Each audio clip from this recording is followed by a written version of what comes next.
This is an interview with Professor Michelle Oberman from the DePaul College of Law in Chicago.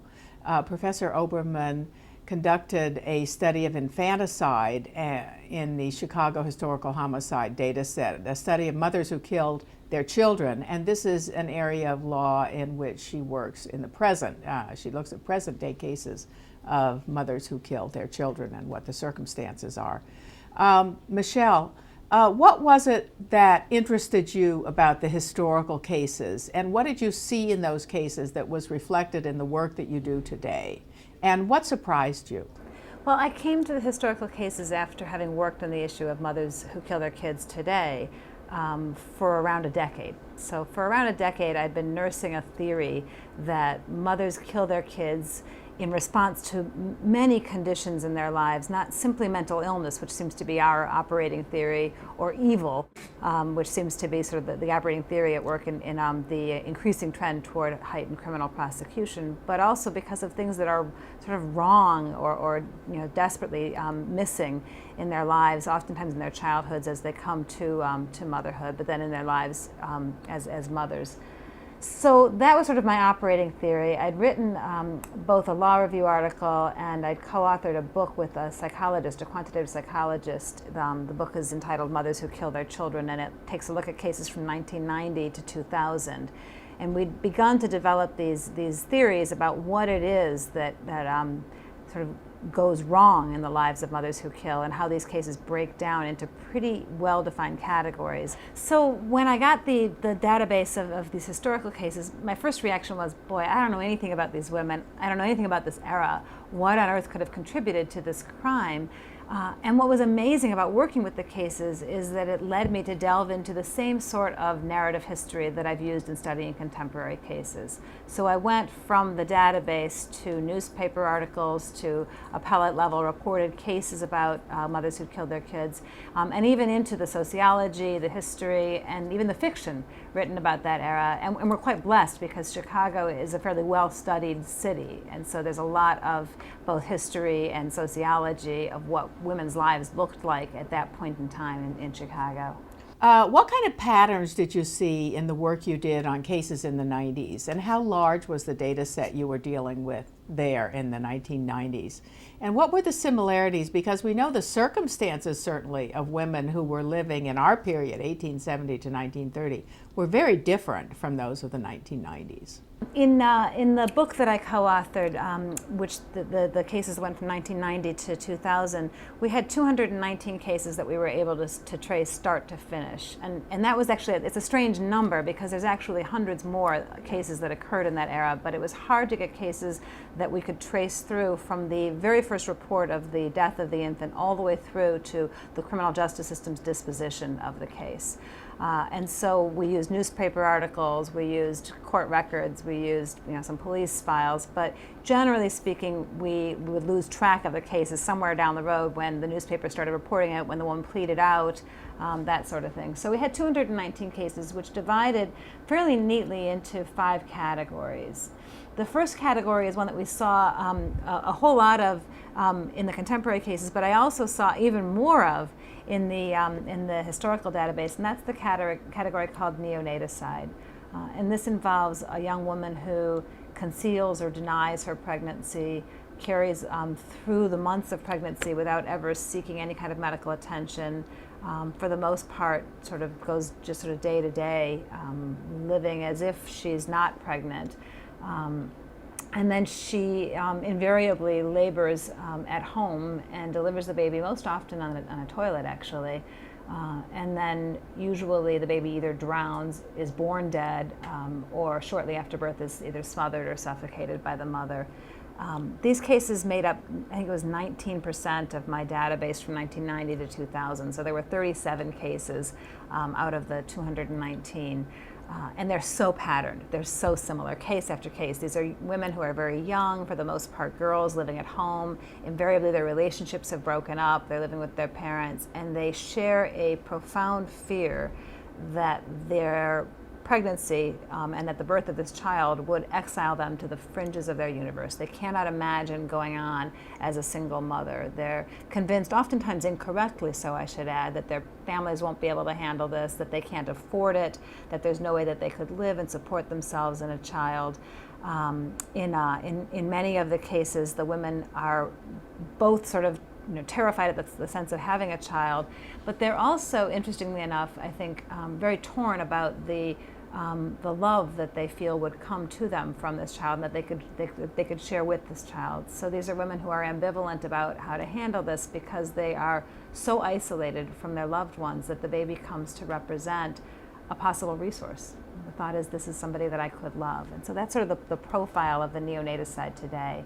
Briefly, just tell us, what are the 5 categories that you ended up defining for the 1990s cases? And then, for example, with the neonaticides, did you see patterns that were similar between the 1990s cases and the cases from the historical data set? So there are 4 other types in the contemporary cases, and I'll tell you about them briefly, and then we can talk specifically about comparisons.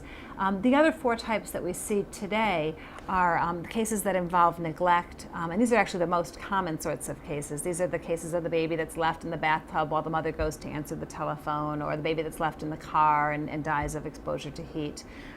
There's also a set of really terrifying cases that involve fatal abuse. So the mother has no intention to kill the child. She's been abusing the child over the course of some time, but at some point or another, the abuse escalates to the point where the child actually dies.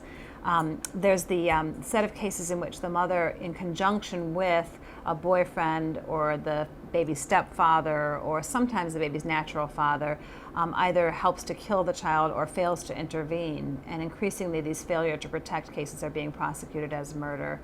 And those cases, interestingly enough, while they're small in number, tend to involve the women themselves being victims of domestic violence. So there's a lot of violence in the household.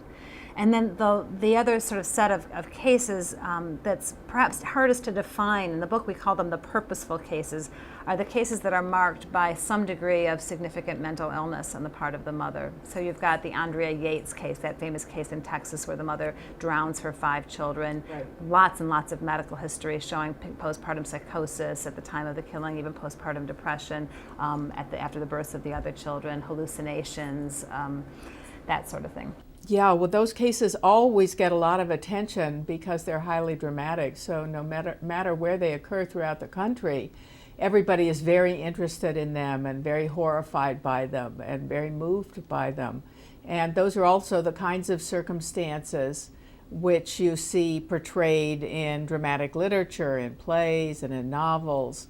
And it seems to be a circumstance which is very gripping for people.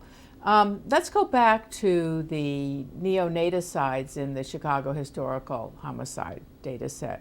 Tell us what you found when you started looking at those. Well, the first thing that struck me when I looked at this database, and it really blew my mind, was that over 70% of the cases in the database involve neonaticide, 74% to be exact. So you've got 185 cases. 74% of the cases of mothers killing their kids are these newborns, and only 136 of them are completely unsolved.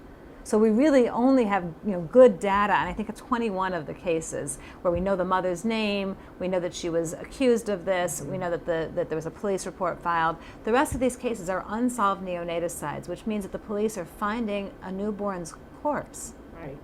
Making a record of it, but they're Right. never able to link it up with the mother. So your inclination to say that boy, it must have been easier to conceal a pregnancy at that time than now is probably correct. It was also because of the absence of any kind of DNA evidence and that sort of thing, I think harder to track down and be certain that you'd found the mother. That's a very interesting point about the DNA evidence and that not being available. And it may have been easier to conceal identity in the dead baby cases in the historical time than it is now. Of course, the records, our homicide records, are very much an artifact of the nature of record keeping and the social and cultural circumstances of the time, so that it may be that this data set doesn't entirely match, for example, the coroner's records. The coroner may have had more dead baby cases. And of course, there may have been social or cultural reasons why people wanted to deny that this was happening or not report it or conceal it. Jeffrey Adler says that policemen really desperately tried to avoid this, and despite the fact that we've got scores of these cases, 136 Yes. Reported, 185 total in this time, in the first decade of the 20th century, police only acknowledged officially that there were 13 neonaticide cases in that whole 10-year period from 1900 to 1910. So they have to be way off on this. And so, yes, I think data and record keeping are clearly problematic, although I think that we can, with the cases that we have, glean much more information than I am able to glean often from just a newspaper report. So that the police reports in this database give you not just the age and the name and the neighborhood, but they oftentimes, they'll give you the circumstances as well. There's a case that they report from 1911, Mary Statch. They tell you that she's a 21-year-old immigrant from Austria, and that she is accused of having strangled her 3-week-old infant. They tell you that she was in the county hospital for 2 weeks after having the baby, which was the standard sort of length of stay. And then they report that she spent two days wandering the streets of Chicago looking for a place to stay and for food, and when she was unable to find work or shelter or any food, she was so weak, she said, that her baby fell from her arms and choked on the string of the baby bonnet. That's the story that she told about her baby's death. So an incredibly vivid picture, in a way much more so than we get from the standard stories in the press today of neonaticide, where the woman has a baby in a toilet and is thrown in a dumpster, but we don't know anything about her life and what preceded or how she would explain what happened. What was interesting to find with the neonaticide cases is sort of drawing from both the sociological and historical record what the lives of urban women looked like in Chicago during that time period, 1870 to 1930. And what was just amazing here is that there was such a rich history that you were really able to trace this dramatic urban influx of women into the city. I mean, single women as wage laborers was a brand new phenomenon at this time. They were living alone, away from family, away from extended family, in single room boarding houses, or also in little family run kind of I don't know what they call them, group homes, yeah. And what's amazing is that everybody acknowledges, there's federal government reports to back this up, that the women were not paid a working wage. The women were paid on average less than $8 a week, so they were way below the survival wage. And it was common for the women to find ways to supplement their income. And the story of Sister Carrie by Theodore Dreiser really depicts this in great clarity, where a woman is basically going to have to find some sort of male companionship in order to be able to afford housing and clothing and food, because she can't live on $8 a week. So you had women doubling up and tripling up in their living spaces, but also finding ways to trade sexual favors for the not just creature comforts, but basic subsistence, shelter, shoes, food. And there's also this incredibly rich literature and sociological description of the prostitution industry and the sex industry at the time. And these stories, these very detailed and moving stories of women who come to Chicago, and they come as servants or to work in stores, and they can't make a go of it or they're fired. And then they either turn to prostitution, or if not outright prostitution, to trading sexual favors for money. So you have an increasing sort of currency, if you will, in sexuality at a time when contraception is less than perfect. I mean, there were diaphragms, I think, that one could obtain, although contraception was illegal for an unmarried woman, and in many cases for married couples as well. I mean, 1965 was when that started to change with Griswold versus Connecticut. There were sort of rudimentary condoms and things like that, but generally speaking, the risk of pregnancy was a significant one. Starting in around 1870, abortion became illegal in this country, and so women who conceived as a result of a sexual relationship were faced with a difficult choice about whether to try to carry the pregnancy to term or to attempt to get an illegal abortion. Now, there's a wonderful history of illegal abortions in Chicago written by Professor Leigh Bienen, which documents the availability of this and the whole underground network. And it seems safe to imagine that a woman in this era who became pregnant would have been able to obtain an illegal abortion without too much difficulty, except that minor detail: it cost anywhere between $50 and $100. She's living on $8 a week. That's not even enough to cover basic shelter. So she's going to have to find a tremendously high sum of money in order to terminate the pregnancy, if that's in fact what she chooses to do. And if she does do this, Leslie Reagan's history documents the nightmare rates of infection and hemorrhage and death that accompanied these abortions. The whole question of abortions and the illegality of abortions is a very interesting one during this historical period. And in the data set, there is this subset of homicides which were the result of an illegal abortion, women who died after an illegal abortion. And some of those cases resulted in prosecutions for murder or manslaughter, sometimes of midwives, sometimes of the doctors, sometimes of the illegal practitioners who weren't doctors. And we know that during this period, there were all sorts of homeopathic remedies and voodoo drug sales. Strike that, don't want to say voodoo. Okay. Just strike that. We know there were all sorts of homeopathic remedies and unregulated medicines sold over the counter. So tell us a little bit more about what we know about that and that history during our period. What we know is a little bit from Margaret Sanger, who is the somewhat controversial founder of the Planned Parenthood and the whole birth control movement in the United States. She was also very much involved with the social purity movement and a sense of eugenics, and so hence her controversy. She kept getting arrested during this particular time frame owing to the Comstock laws, which were laws around the country, federal laws that banned the dispensation of information, let alone the technology or the ability to control your conception. And so while one might have been able to get information about how to do it, how to prevent conceiving, it was oftentimes hard to get the technology.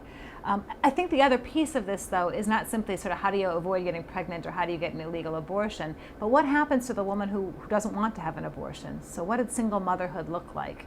And this is the most profound change, I think, in terms of explaining the prevalence of neonaticide then and now.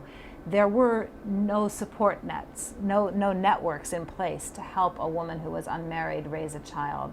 There was no organized daycare program. In fact, middle-class women were expected to raise their own children and to stay home. There was no sort of provision for working mothers.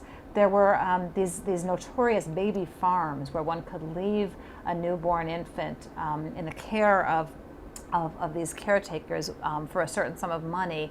But the assumption was that you would not be returning for this child in most of these baby farms. And it was, in fact, in some of these infanticide cases, it was often clear that the babies died under the neglect, very seemingly purposeful neglect of these baby farms. Women of color actually had it a little bit easier because the extended network of family members oftentimes worked on the assumption that mothers had to work, and therefore older family members would step in and take care of children. The stigma for white women, and particularly native-born white women rather than immigrants, the stigma of an unwed pregnancy and motherhood was such that the families often didn't want the young woman to come back because it would make her younger siblings unmarriageable. So that the woman would find herself in Chicago, pregnant, the man's gone, there's no money for an illegal abortion, and her family doesn't want her home because if she does, then it's not only going to tarnish herself, but tarnish her other siblings, make them unmarriageable, really tarnish the family reputation. And so her choices are quite limited. It's not clear how she's going to be able to support herself, let alone herself and a child, on $8 a week, and who would take care of the child. Yes, well, that's so interesting. And of course, single motherhood is not easy today, but it certainly is different. And of course, we forget that the people who were earning $8 a day were the lucky ones. There were young women pouring into Chicago from the rural areas, from countries from abroad, people who spoke no English, people who had no skills, had no way of finding a job, had no network, and yet they arrived in the city and had to find a way to support themselves. So it was just extremely difficult. And then there was the whole criminal justice system, which you had to deal with if you were a young person coming to the city, a man or a woman, but particularly a woman. Tell us about the response of the criminal justice system to some of these cases. Actually, one of the things I want to talk about is the criminal justice system Yes, response good. to these cases, because that's another, when you sort of try to Important understand piece, yeah. how things are different today. There are, as I said, of the cases that we have on neonaticide in the sample, there's really only a small number that they follow all the way through to the conviction or lack thereof, and there's 11 cases that we can follow through. And only one of the 11 cases in which there's a reported outcome involves a conviction. Only one. And that one actually is a woman who had been married when she was 6 months pregnant. And so here's your solution, right? We had just been talking about how you've got not enough money to live on by yourself, the man is gone, your family doesn't want you back, what can you do? Well, this woman figured out a solution. What she did was she found a new husband, and we know her as Mrs. Daniel Long, and so I don't know what her name actually was. But she marries Daniel Long when she's 6 months pregnant, and then 3 months later, he's oblivious to all of this. She goes out into the privy and has the baby on the toilet. It falls into the vault, and she leaves it there. The story of Mrs. Daniel Long is typical, actually, of the acquittals here, because what she did was find a solution. Her solution was to get married. She then had the baby in a privy, and when it came time to put her before the grand jury and ask them to indict her, the grand jury refused.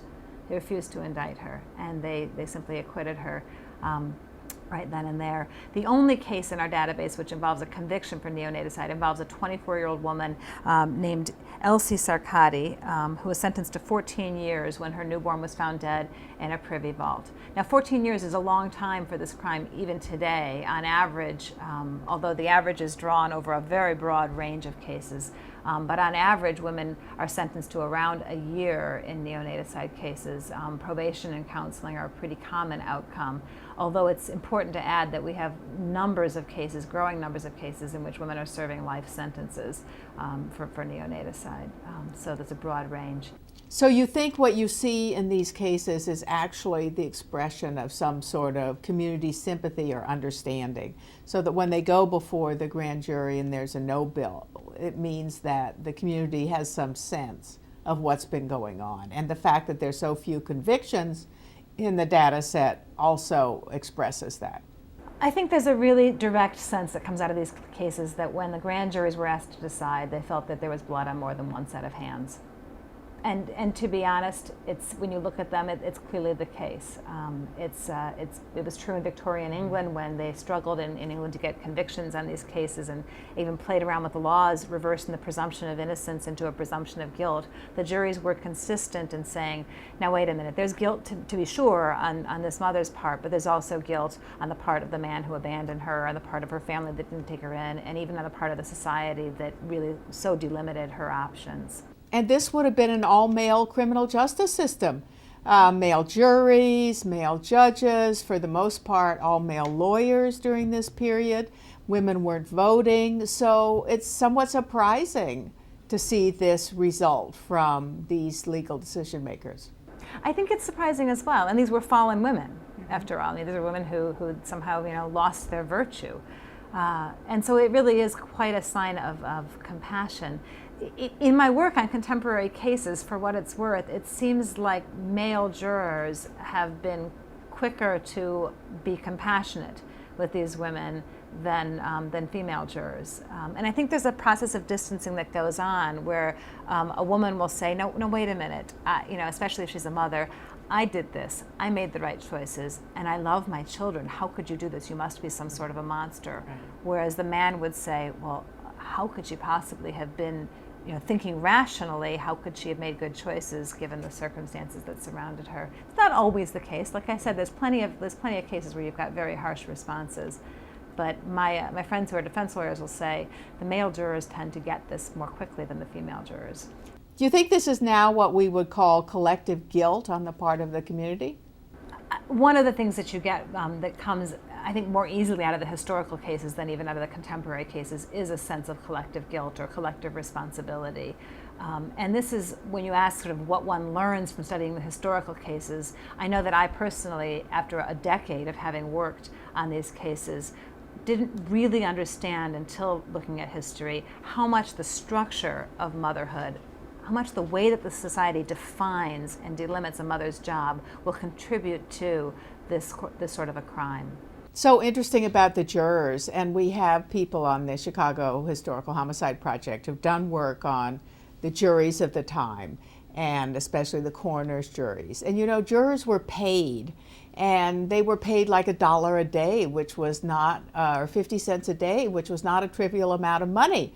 And sometimes they were pulled off the street corner, and sometimes they were pulled out of saloons, and there were a lot of aspersions cast on them, and there were allegations that jurors were corrupt, and that kind of thing. They weren't middle-class people by and large. They weren't drawn from the upper economic sectors of the society, but you know, they knew what life was on the street, and you know, perhaps they had some sympathy for that.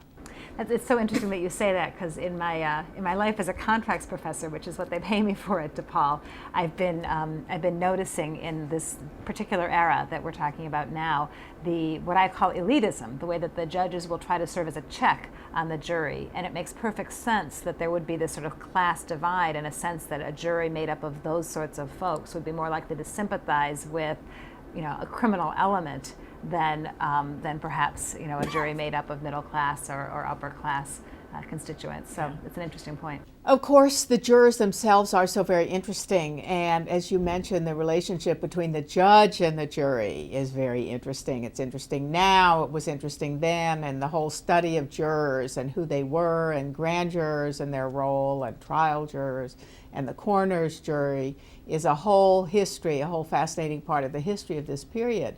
But let's talk a little bit about adoption during the time and what the adoption practices were. Was that an option for some of these women?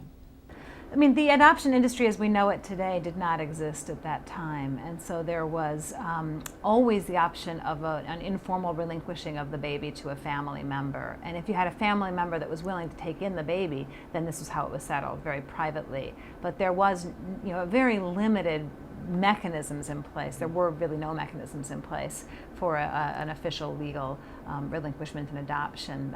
There were some rather notorious things going on among Native Americans, where, you know, white people were stealing and appropriating Native American babies, but there wasn't really the sort of system set up today. And to be honest, when you look at today's cases of neonaticide, there is really no realistic hope that we can get this particular group of young mothers, those who are pregnant and in denial, to opt for adoption, because they tend to be women who are, as I said, profoundly ambivalent about how they want to resolve this. The baby represents for them this hope of love and comfort and companionship they don't have. They aren't talking to anybody. There's nobody in their life they trust.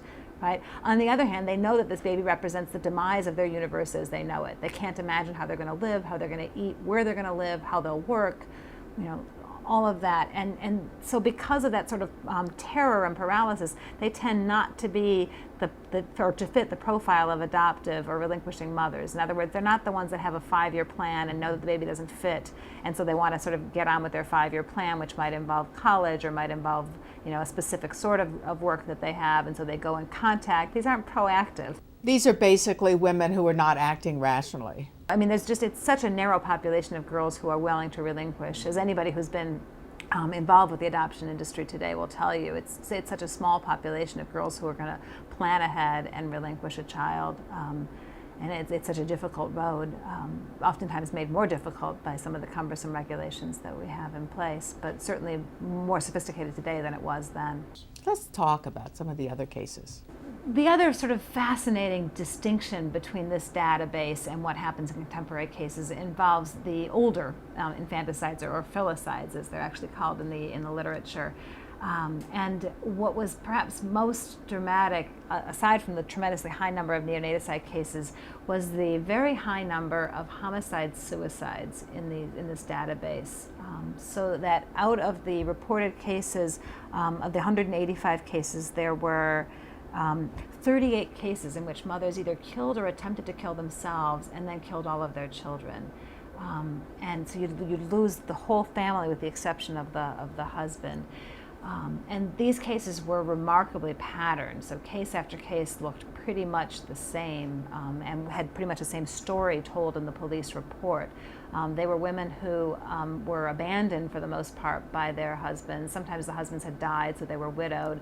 Sometimes the husband had run off.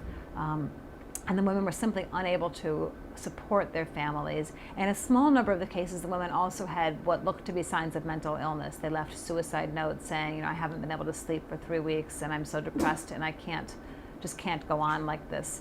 But in a larger number of the cases, the story that the press tells and that the woman tells herself is a story of abandonment, of, I didn't know how to feed the children. My husband left me for this other woman. I had no money. We had no clothing. We were losing our housing. And so I turned on the gas. In almost all of these cases, I turned on the gas and we all, died, but I woke up. Or in many of the cases, I turned on the gas, she turned on the gas and they all die and they're found dead. And these are the front page banner headlines in the Chicago newspapers. And they're very interesting. The headlines almost all harp on this fact of abandonment. And so there's one case, Mrs. Josie Panzella, in 1918, turned on the gas and killed herself and her 3 children. And it says, wife and children won't bother husband anymore. The notion was that he had left for this other woman and just completely abandoned this woman. What do you see that's different from those cases from the turn of the century and the early 20th century and the cases that we see now, which show the same sorts of patterns? I think there's a compassion factor that's different. I think that we respond to these cases today with a sense of, she's got to be some sort of a monster to have done this. We don't really understand what could make a woman drown her 5 children, right? Or stab her 2 little children, or, any of these things. There's a sense of shock and horror and distancing. We don't want to understand. We don't want that collective responsibility for what might have contributed to these really tragic deaths. Whereas in this earlier era, the historical cases, there's a real sense of, we know why this happened. And again, there's a uniquely American penchant for wanting to blame one individual, right? And so in this case, in the historical cases, we blame the husband, right? We never bother to look at what the circumstances were, how miserable that life was, how challenging it was, what was going on inside of the household. Instead, we find him and we blame him, and then we walk away from the cases. When you look closely at the cases, though, you'll find that there are a number of things that contribute to these deaths that have nothing to do with the husband, or little to do with the husband. So, for example, if you think about the structure of the mental health system at the time, there wasn't any, right? So that there was no place to go with something like postpartum depression, which is incredibly common, right? We know that postpartum psychosis, the full-blown psychosis, hearing voices and, thinking that you're the devil or your child's the devil, is really 1 or 2 cases in 1,000. But postpartum depression may be as high as 10-20%. And a significant depression of a mother who's a caretaker for 3 other children can be a real impairment. And if you don't have somebody around who can step in and take care of the children, and the mother can't get out of bed and the father's got to go to work, it spells a very difficult situation. One of the things you're raising, which is really very interesting, is how different the newspaper reports were and the different attitudes of the newspaper. And that's partly because there was a different relationship between the newspaper and the public then than there was now. And that's a whole subject by itself. But also the conditions in which people lived were very different. And people knew about each other's lives, at least in the tenements, when you had 6 or 7 people living in one room and another family down the hall or across the way. And, everybody knew what everybody else was doing, at least in some of those living circumstances. I think the way people lived actually cuts both ways on this issue, so I'll talk about that for just a minute. On the one hand, I think that people were much closer to the edge. There was no safety net. And so the line that runs through a lot of these cases is a real desperate sort of line about poverty and just how close you are to subsistence. The issues you raise with regard to the safety net and no social services and no services from mental health professionals are very important, I think, in making a difference between the historical period and our period. But what about the question of economic fluctuations? What about the fact that during this period there were very severe depressions? There were periods when there were large numbers of unemployed on the street, that people were thrown out of their homes.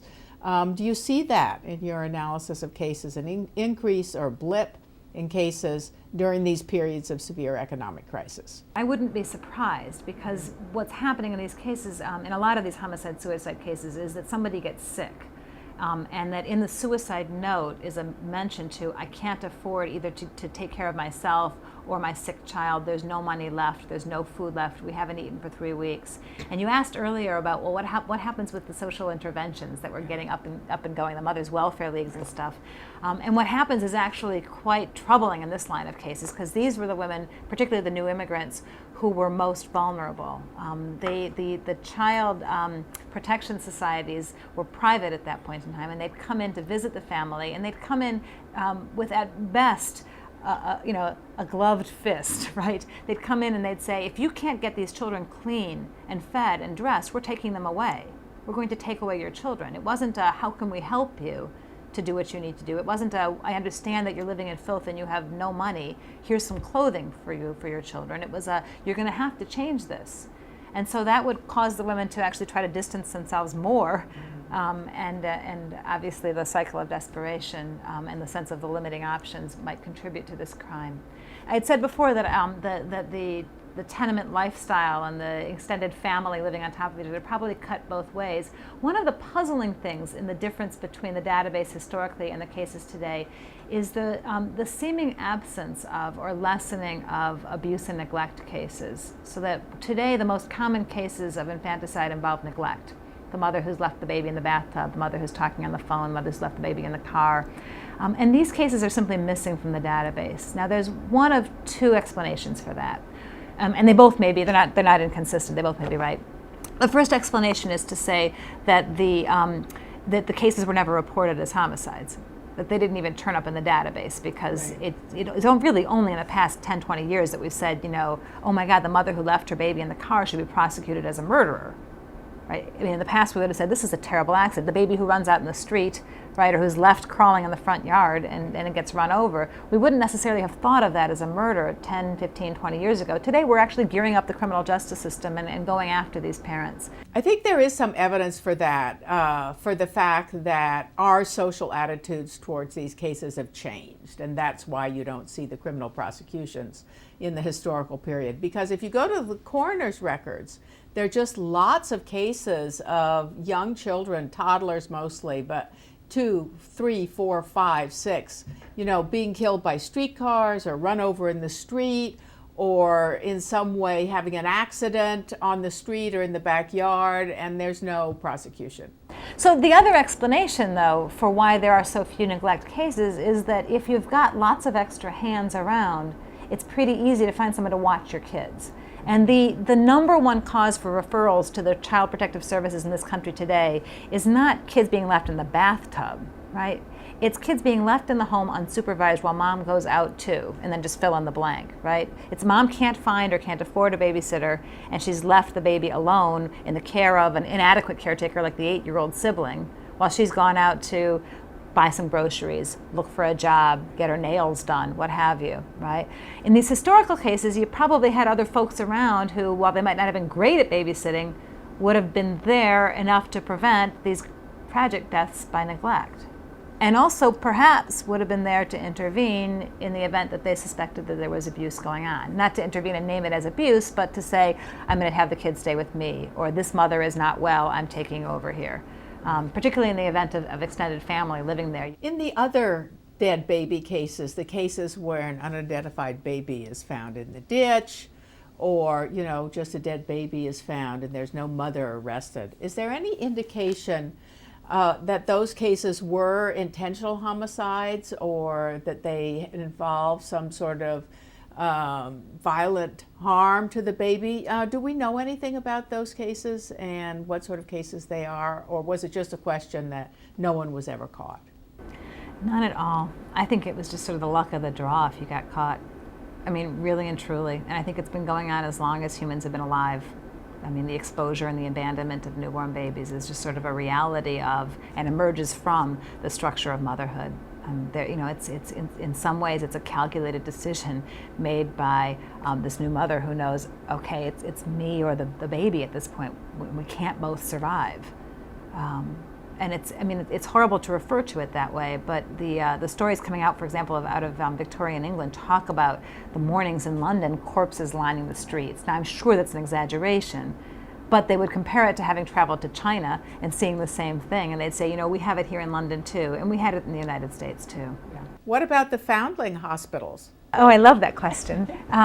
So the whole issue of foundling hospitals actually goes back farther in history to at least the time of Napoleon, who responded to the phenomena of babies left in the streets by setting up a little twirly whirl on the wall of a hospital where a mother could come and lay her baby on the wheel and then turn it around. It was called a tour. She would turn the tour around, and then it would suddenly be inside the hospital, but no one would ever have seen her. And it was a fabulously successful intervention, both in France and also in Russia. So successful that both countries discontinued it within around 20 years of starting it, because too many women were dropping off their babies. And these women didn't necessarily want to leave their babies in the privy, right, or on the street corner, but they clearly couldn't handle being single mothers. Today we actually have a similar movement that's going on under the name of Safe Haven, and the notion is that young women who abandon their babies to safe places like firehouses or hospitals or police stations won't have any questions asked, and will just take the children and eventually place them up for adoption. This is supposed to be the solution to the problem of neonaticide. The problem is that neonaticide at the time of Napoleon, and even in this earlier era, looked different than it does today, in that the women who were leaving their babies in the tour were probably women who had had the babies for 2-3 weeks, maybe 3 months, right? And so it's not a woman who had the baby 5 minutes ago and is able to get up after 9 months of denial, wrap this newborn, get a car, get on the bus with the newborn, get to the police station. I mean, we need to think really hard about the population we're trying to reach, and everything we know about neonaticide tells us that these are young girls, very isolated from parental support, and from family support, and pretty paralyzed by the process of unattended labor and delivery. I mean, after all, most of us have a whole lot of attention when we labor and deliver these days. And so it's pretty unlikely that they're going to get themselves quickly to a place of safe haven. What do we know about the circumstances of these women? After all, there were newspaper reports, there were juvenile court reports, there were reports from the social service agencies. What exactly do we see in the historical records? Everything seemed to be filtered in these reports through the lens of class. And so the extent to which these women were deemed to be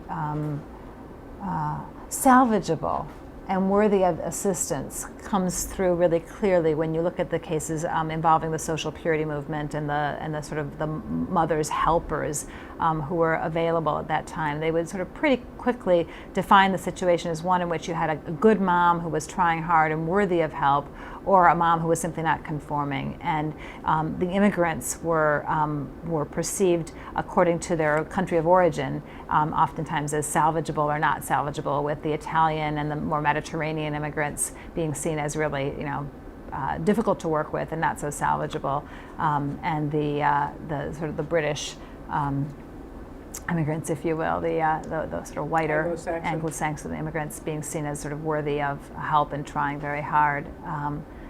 And of course the language issues were not true. Yeah, the language issues were problematic, the lack of an extended family, the cultural differences, the dietary differences, family priorities. The other thing that comes through a bit, and that makes an interesting parallel with today, is issues of substance abuse. Particularly since we know that efforts to get rid of alcohol and the temperance movement was very much tied up with the social service movement in the historical period. There's very little evidence of mothers who ever were substance abusers themselves. I didn't see a single case which referred to a mother's alcohol use at all. The only thing that you saw was in some of the sociological and historical literature reference to the abusive husband who's a drinker. And some of the babies that are killed by fathers. I didn't set out to study them, but there they are. There's these cases where fathers killed, and many of those seem to involve alcohol abuse. When you look at the cases today, a tremendously high number involve women who are substance abusers. A lot of the neglect cases involve mothers who are addicted to something and therefore are abandoning their children for short times while they go out to get their fix. Many of the abuse cases involve women who are addicted to something and so therefore are abusive and don't necessarily have the right mental state to perceive that they're abusing. And what we know about women in substance abuse today tells us that a whole lot of mothers who use substances use them to sort of therapeutically treat themselves because of whatever they're trying to cope with. And so you've got, I think it's between 70 and 90% of women who are addicts are survivors of some sort of sexual abuse or trauma. Very high rates of post-traumatic stress disorder, a condition that's not compatible with parenting a child under the age of 2, or really not compatible with parenting at all. But it's very difficult to imagine a woman who's struggling with these sorts of issues and whose medicine of choice is an illegal drug, trying to medicate herself and parent this young child, which is why it's not surprising that we have very high rates of children who die from neglect. Because we have very high rates of mothers trying to parent and trying to medicate themselves with illegal drugs. Of course, one really striking difference between the circumstances of people in the historical period, 1870 to 1930, and the present, is that it was a lot easier to disappear. It was a lot harder for governments to track you. So, you do something terrible, you commit a crime, you abandon your baby, and then you just disappear. The legal historian Lawrence Friedman has a really beautiful article called Crimes of Mobility, in which he talks about crimes like bigamy, right, men who had 2 different families, and infanticide, and talks about these as crimes of mobility, and that one could disappear at that point in time much more easily than today. And it is quite possible that these women in the unsolved cases of neonaticide simply disappeared. That they had their babies and disappeared, literally or figuratively, right? I mean, literally could have left Chicago and gone somewhere and changed their names or changed their whole life history, right? But figuratively, they could have disappeared into the city of Chicago, right? Once you've gotten rid of the baby, if nobody knew that you were pregnant, then there is no history of this. You can become a new person, which was the allure of the city in the first place. So one of the really fascinating things about Chicago and its growth during this time is how people come to Chicago and they assume a new identity.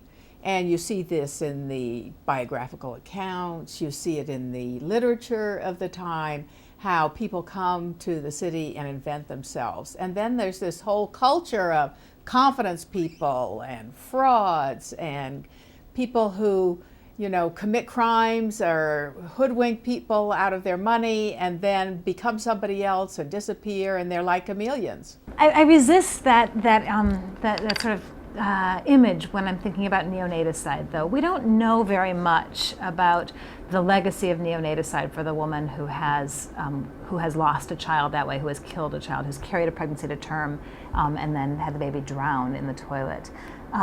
We know that women who've had abortions tend to think about them afterwards. So it's not that you move on and you never think about it.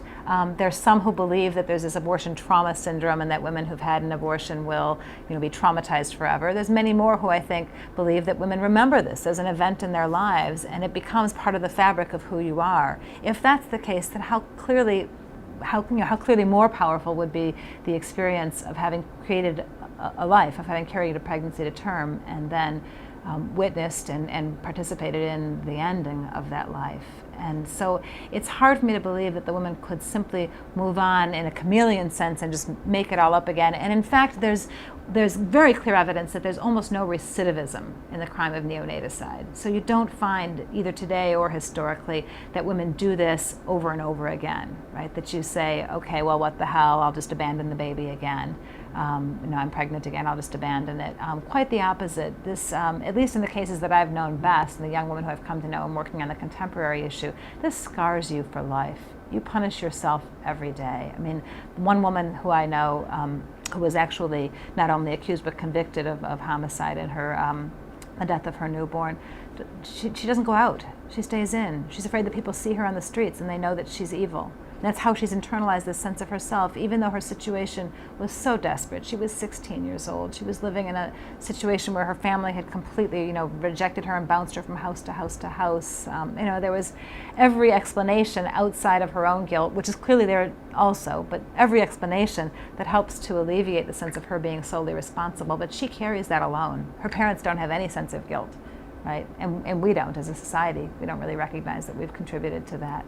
Well, since the reports from the time, the juvenile court reports and that kind of thing, don't say much about the psychology of these women or women at the time, what we're left with is either reports from the popular literature, which was very large, as has been documented by a number of wonderful scholars of the period, and also novels, quite serious novels, mostly written by men who have female heroines and so on. But what we know about the sex industry during the period is we know that it employed large numbers of women of a very young age. And there must have been biographical accounts and autobiographies, at least informal ones. And there's this whole tradition of the saga of the fallen women. And how do you see that whole sex industry culture playing into the issues you study? I think actually women who are in the sex industry were probably safer from the risk of being an infanticidal mother than the women who were not. In other words, I think if you're in the sex industry, you have access to whatever kinds of contraception and easier access to abortion than these women, and you probably have more cash than these women did. What's interesting about the neonaticide phenomena from my perspective is that the sex trade that I explained in terms of sort of helping to supplement your income via sex was going on among good girls. And they continue to perceive themselves as good girls. Oftentimes continue to perceive themselves as virgins waiting for marriage, even though they were sleeping with and housed by a married man. Right? I mean, and it's sort of an amazing thing. This was sort of, sex became a commodity, something that you could barter in order to keep the roof over your head. But you didn't necessarily start to see yourself as a bad girl. And there was also at the time going on among smaller circles, sort of bohemian circles, a lot of sexual experimentation and the like, which sounds very interesting and rather racy in retrospect. Again, but I think the majority of women and girls that we're talking about here were just regular old girls trying to be good and keep a roof over their head and survive. And one of the ways they did this was by trading sexual favors. What we do have from the period are some very vivid description of the living conditions and the working conditions for women and girls, and particularly some of the very harsh working conditions for very young girls in factories. Girls 7, 8, 9 who were like employed as runners. They'd run across town and come back and then be told the next day there was no work for them. So, there's quite a bit of documentation about that. So one of the puzzles of the database is, why is it that you have this high number of cases, close to 20%, where the women kill themselves or attempt to kill themselves and their kids, and why do we see relatively little of that today? And I think the answer has to do with something we can pat ourselves on the back about, which is that we've developed a system of mental health care that helps us to recognize the symptoms of, not always perfectly, but to recognize the symptoms of depression and desperation, and also a broader safety net more readily than we did at that time. So while we're clearly more isolated from extended family, while our communities are more fragmented than they were between the years of 1870 and 1930, at least we have in place a system that you can reach out toward, a healthcare system, and say, I'm depressed, here are my symptoms, right? I can't sleep, here are my symptoms. I'm hearing voices, here are my symptoms. And we recognize within the healthcare profession this whole body of healthcare ailments that we didn't recognize earlier. And it's been a very slow process, and I spend most of my time arguing that we haven't gone far enough in recognizing the mental health component. Right. But clearly we've got more in place today than we ever had earlier. And so a whole lot of these cases where the husband's taking the blame for the homicide suicide seem to be cases where the mother is not coping. And today she would have been able to be helped either by our safety net, by Medicaid, by some public housing, by WIC, Women and Infants and Children, and some food supports. Or where she could have gotten access to some rudimentary form of mental health care today, but there was just nothing out there for her. So what did you take away from this historical research? The aftermath of this research for me has been to confirm my sense that if you want to understand and prevent infanticide, you have to look at the way that a society defines the job of motherhood. And the article that I wrote subsequent to this one was an article doing a comparison of the kinds of infanticide you see today in 3 different societies. And I looked at our country, I looked at India, and I looked at Hungary. I'm trying to remember if I looked at any other countries, but I think those were the 3.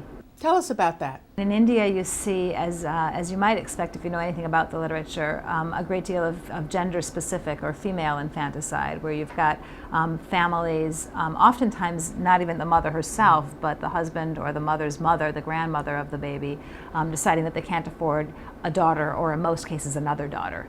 And the system of dowry is so entrenched, despite efforts to abolish it, that the birth of a daughter really represents a potential net loss to the family, and that they're going to have to, in some way or another, come up with money in order to marry her off. Otherwise, they have to face supporting her forever. And so you've got families that have all kinds of sort of herbal remedies for the desperately awful miracle of the birth of a daughter. And so you see a whole lot of that in India. And what about the comparison between India and Hungary? In Hungary, the pattern seems to be different from our patterns contemporary today, and different from India as well. They seem to be marked by the increasing crackdown and lack of access to effective means of contraception and abortion. The country's decided that its population growth rate is too low, and in an effort to increase the population, they've cut back on women's control over their reproductive autonomy. So you've got women who conceive and are unable to get a legal abortion, and some of them can't afford or can't find an illegal abortion. And so there seems to be a growing number of neonaticide cases. There are also a pretty significant number of cases that involve domestic violence there. It seems to be that they have a pretty serious problem with domestic violence, and so they've got that overlap between the husbands beating the children and the wives beating the children, and the husbands beating the wives. So you really don't see the same kinds of domestic violence in the historical cases, do you? Right, right. So it seems to be different as well. Yeah. But that's sort of been the direction that I've been taking this in, is thinking about cultural components and contributors, in large part because I feel like that's the stuff that we can change. That's the stuff that we own. I mean, we set the stage on which a mother attempts to parent, and we're responsible for that. We're responsible for the preconditions of parenthood. I mean, we're responsible for a lot more than just that. But if we're living in a world in which we've got no longer have extended families living next to one another, where you no longer have mothers knowing even their neighbors, and you're expecting her to raise this child by herself, then you have to make sure that she is in the best possible shape to do that. And it strikes me that the more isolated and desperate the circumstances of the mother, the more likely it is that harm will come to the child. Thank you very much. This has been a very wide-ranging, interesting interview. Thank you.